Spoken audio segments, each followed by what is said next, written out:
Now, Volvo here comes from the beautiful country of Sweden, and much as the weather right now in Delhi is pleasantly balmy, this time of the year in Sweden can be very harsh. But that doesn't stop them from having some fun in the sun. In fact, Rahul Ghosh got invited to the party with a brand new car, the estate version of this beautiful S90. So Sweden, a frozen lake and the V90 cross country. Sounds like fun? You bet it was.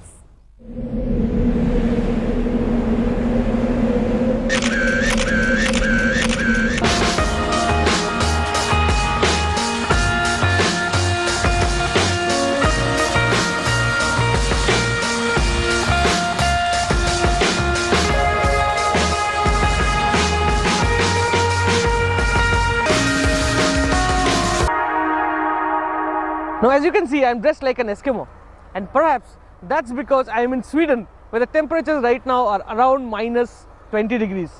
So what are we doing here when the temperatures are plummeting? Well, we are here to drive Volvo's V90 cross country, which is coming to India very soon. And what better way to test its capabilities, its all-wheel drive capabilities in this kind of terrain.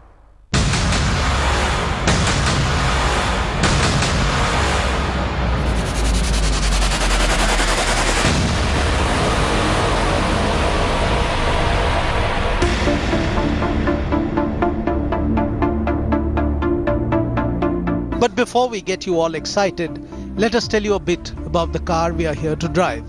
The Volvo V90 Cross Country, which the company will launch in India this year.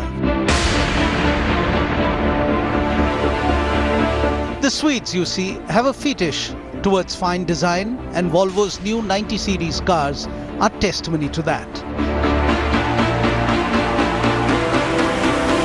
The V90 Cross Country then is no exception. It is based on the scalable product architecture and shares its basics with the S90 sedan. Hence, in come the Thor's hammer type headlamps and those chunky Christmas tree type tail lamps. However, to do justice to the cross-country badge, this new Volvo comes with all-wheel drive, better ground clearance and claddings all around. The interiors too are shared with the S90 and remain extremely comfortable, classy and luxurious. But before we go berserk on a frozen lake, we need to drive there, but there seems to be a minor issue. Now, you've just seen what is so special about the station wagon. Yes, a station wagon with all-wheel drive capability, a proper crossover. But let me show you something which will tell you how the conditions are. Have a look at these tires. You see these little grooves out here? That's because these are metal studs. And the Volvo team out here, who are pros, have selected this tire because the conditions right now are really bad and we need all the grip on these icy roads. I told you it's gonna be fun. On the move, the cross country feels extremely stable. The twin turbocharged 2-liter diesel engine offers ample torque, and the AWD system provides ample grip on icy conditions. So it should work well in India too. Volvo is only bringing the diesel variant in India, and the one we get here will come with air suspension. The only downside to it is that it is not adjustable and ride height cannot be lowered or increased. But you need not worry, as the cross country does offer a substantial 213 mm of clearance, which is considerably more than the standard V90. The steering too felt light in comfort mode, but it does weigh up when put into the sportier modes.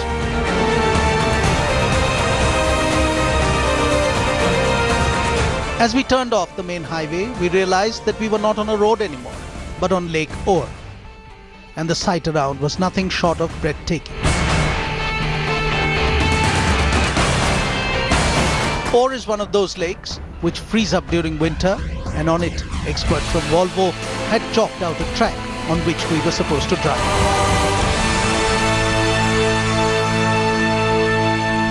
Now, we were driving primarily on the roads which sure had a lot of ice on them, but Volvo wanted us to experience, realize. So what they have done is brought us to this vast expanse, which is essentially a lake, frozen solid, and they want us to put this car sideways.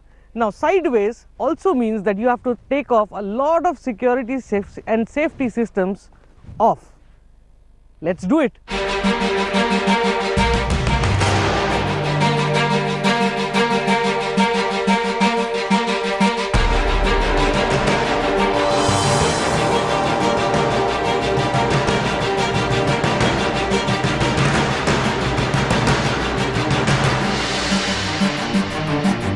Needless to say, there is always a first time, and this was our first time on ice.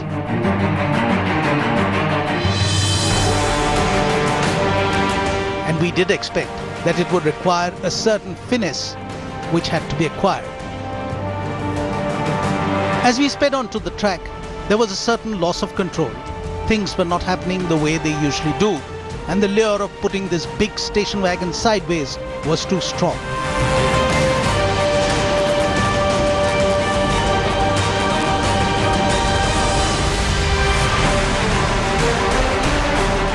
As you can see, there is a certain technique to drive on the ice, and the studded tires sure come in handy. It is also apt to say that the ice is also a perfect way to gauge the various safety elements like traction control. And there was a stark difference in performance when the systems are switched on. The technique is not to put violent movements, but have a bit of finesse, much like the Scandinavians usually show. A slight flick is enough to dislodge the car, and from then on, steady throttle and steering inputs are required to keep it going sideways.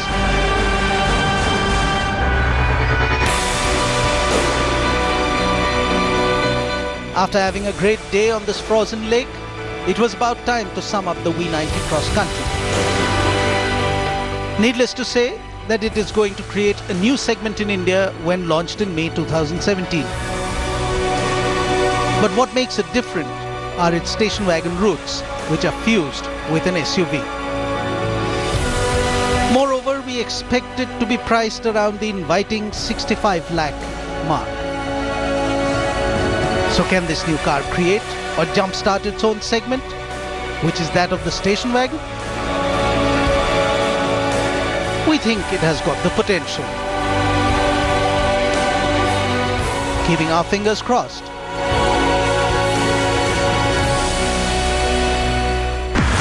The smallest Audi in the country, A3, is also the most popular, but Audi thinks they can take it up a notch. So let's take a look.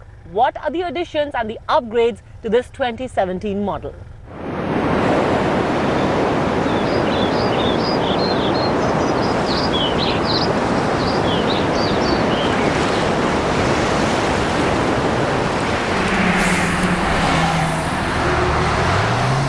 We are here in Visakhapatnam on the east coast of India with the new Audi A3. This car has a number of significant changes, but I must say it does look stunning in red with the black panoramic sunroof. Let's drive the car through the day and find out what is new in the A3.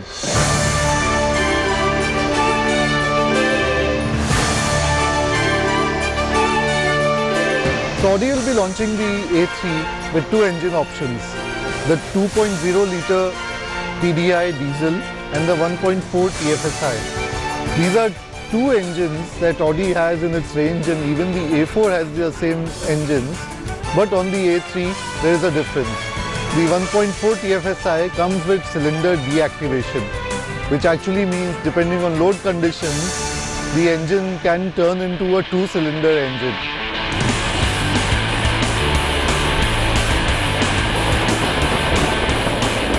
And this, of course, boosts fuel efficiency. No wonder ARAI has certified the A3 to have close to 20 kilometers per litre with the 1.4 TFSI engine. The diesel engine by itself is fuel efficient and also returns over 20 kilometers per litre.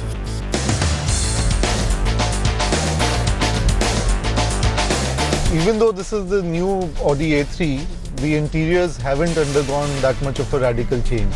You can still make out it's a typical Audi cabin, the quality of materials is top-notch, but there are some significant changes. The display for the infotainment system, for example, is now a retractable screen which goes in and comes out. The MMI system, the console is all new now. It is the latest generation one. Under here is a wireless charging spot, so if the phone is enabled, you can charge your phone from there. And the AC vent knobs are now inspired by jet engines. You can open them and close them like this, and you can change direction.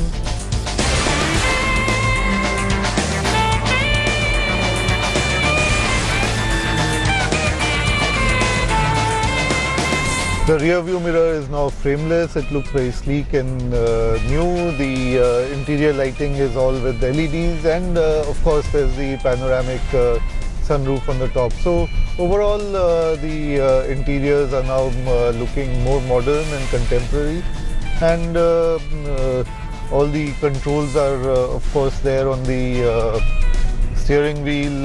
You can control all the functions for the display on the instrument panel as well as for the infotainment panel, and there is also cruise control in addition.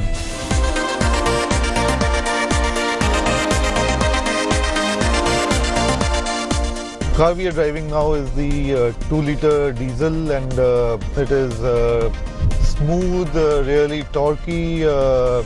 Acceleration and performance is quite good. At the same time, it is very fuel efficient. The major talking point on the A3 range, of course, is the petrol engine, which now gets cylinder deactivation.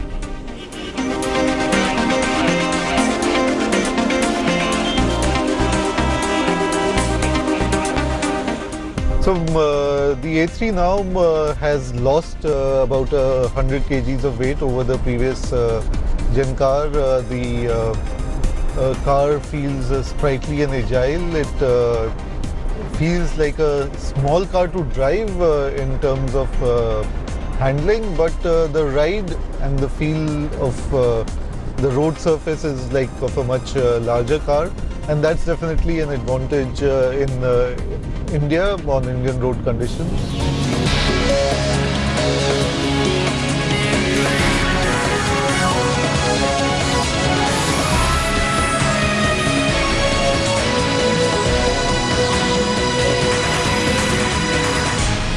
We've been driving the Audi A3 now for the entire day, and I must say it is a much more mature car. It is a grown-up car. From the outside, it's got these little design touches that make it contemporary, that give it a razor-sharp and contemporary look. On the inside, it is loaded with features, and some of them are really delightful, like wireless charging in the central console armrest between the front two seats. And it has two engines on offer. The diesel is a tried and tested, really torquey, good car engine for the city, while the petrol is the better bet, I think, for the normal urban driver. It has got cylinder deactivation, which will save you money on your daily commutes. Overall, the car handles well and has got a good ride quality as well. So I must say this is a much better improvement than what was on offer before.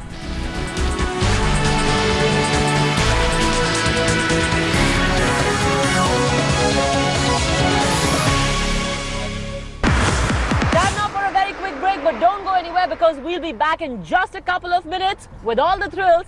And Italian motorcycle manufacturer Aprilia has given the world of two wheels some fast motorcycles, and ferrying the fast riders around the pits has been the sporty Aprilia SR150. Launched last year, it has just received some upgrades and an addition to its name, and that's why we have Karan checking it out.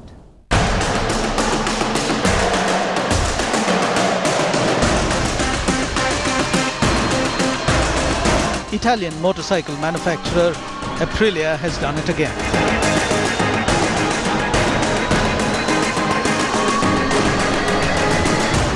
brought back the smiles on the faces of enthusiasts and in the most stylish of fashions. Scooters in India have traditionally been the most pragmatic commuters available and the means to get the best fuel efficiency as well. But Aprilia had different ideas. They gave us the SR150, a power scooter that paid more attention to speed, styling and thrills more than anything else in the market. But now they've given us the SR150 race. It aims to strum your heart even further, and how? We're just going to find out. The SR150 wasn't just your regular fuel efficiency crazy seat a family of 4 scoot. It is a proper power scooter in every sense of the word. It is fast, an exceptional handler, most definitely an edgy looker, and scoffs at the first thought of fuel frugality. Every boy racer in the business was left grinning from year to year when it was introduced.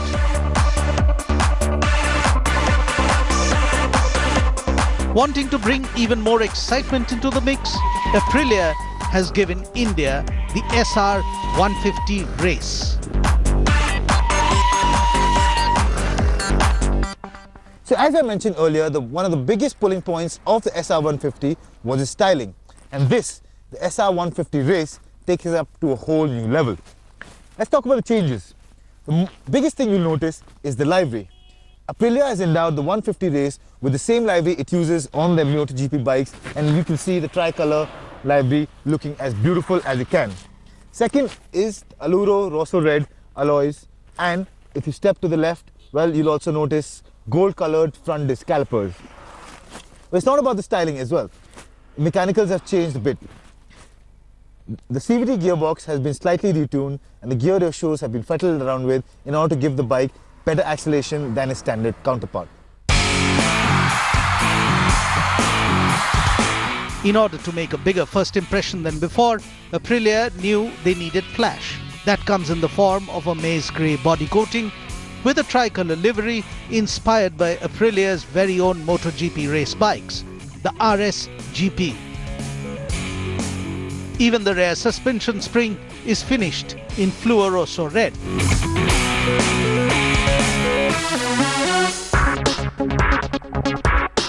Overall, the SR150 race really does strum the right strings of an enthusiast's heart. From sharp lines and contours, which the SR150 brought to the table, the race version furthers that by really accentuating those design creases.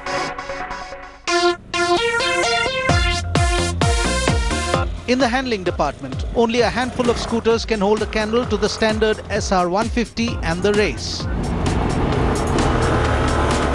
And the race still retains that crown.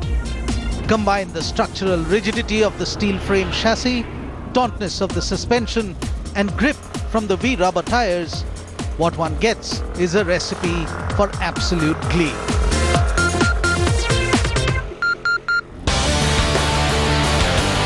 The 155cc single-cylinder engine still produces a respectable 10.4 bhp and 11.4 Nm of torque.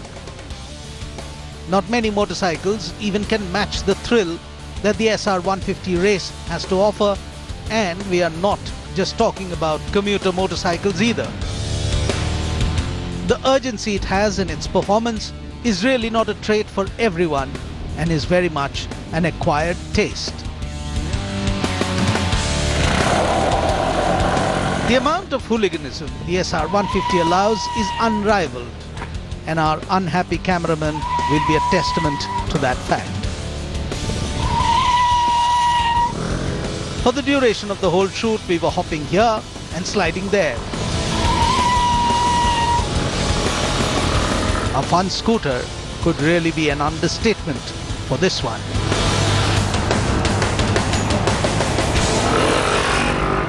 Well, just look at it. It looks like $1 million just standing still, and it's a thrill seeker too, and it looks it. As for the mechanicals, once you get on, you'll notice that this is a slight bit faster, but that's only if you ride the SR150 and this back to back. On everyday commuting, there won't be a major difference, But only a 3,000 rupees price increase means this is completely worth the money. I'd go for it. I think you should too.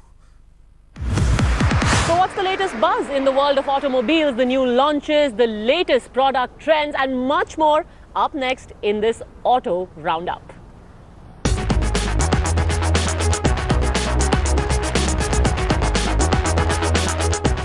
Bajaj Auto Limited announced the launch of the all-new KTM Duke range comprising the 390 Duke, 350 Duke and 200 Duke.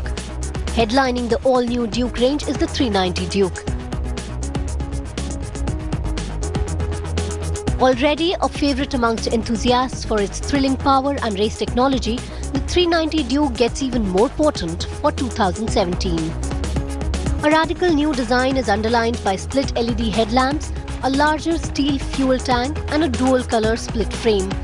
The aggressive design is complemented by a powerful engine churning out 43.5 PS of power and 37 Nm torque and a host of new premium features. A new entrant to the Duke family in India is the 250 Duke. Designed on the lines of the bigger Dukes, the 250 Duke shows its racing genes with 30 PS power, slipper clutch and an ultra-light chassis, which, with the newly developed bolt-on subframe, allows the 250 Duke to slice through bends and traffic with precision. The 200 Duke, which has been by far the most popular premium naked bike in the country, also received a refreshed graphic scheme for 2017 and will continue to be available in orange, white and black colours. Maruti Suzuki has teased the much-awaited Baleno RS, which the company will launch on March 3rd. The new Baleno RS will be Maruti's second launch for the year after the Ignis, which the company launched on January 13th. As an RS, Maruti Suzuki will give the Baleno a more sporty and aggressive stance. Moreover, expect Maruti to give the Baleno RS added design elements to make it more appealing to the customers. The new Maruti Suzuki Baleno RS will come with a 1-litre booster jet petrol engine that produces maximum power output of 100 bhp and maximum torque of 150 Nm, mated to a 5-speed manual transmission.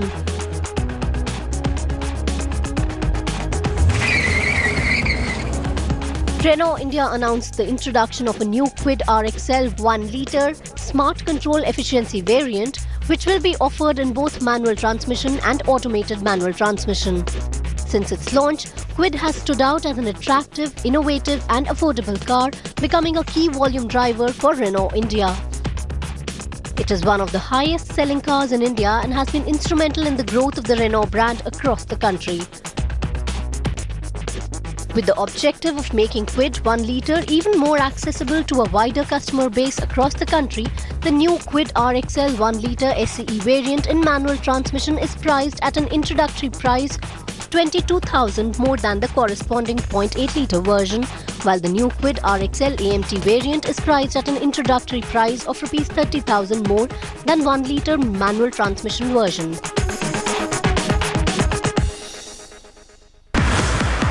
Time to say goodbye. Don't forget to tune in at the same time next week for all the news from the world of auto. Till that time, keep your seatbelts and helmets on and of course, keep watching India Today.